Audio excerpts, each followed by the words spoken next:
Hi, I'm Dennis, and this is your Data Science Minute. Today's story comes to us from Engadget with a very interesting tale of two college students at Emory University who developed an AI tool to help students study.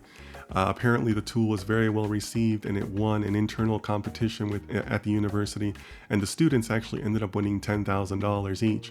However, apparently the school didn't like the way the tool was implemented within their actual remote study software, and they think that it actually became a cheating device when the two were tied together, and the students were subsequently suspended from the school. So this is something that's still working its way through their own internal process. Obviously, there'll be external lawsuits from the students on this, but really fascinating to see how AI can have both a good and a bad side, depending on who's judging it.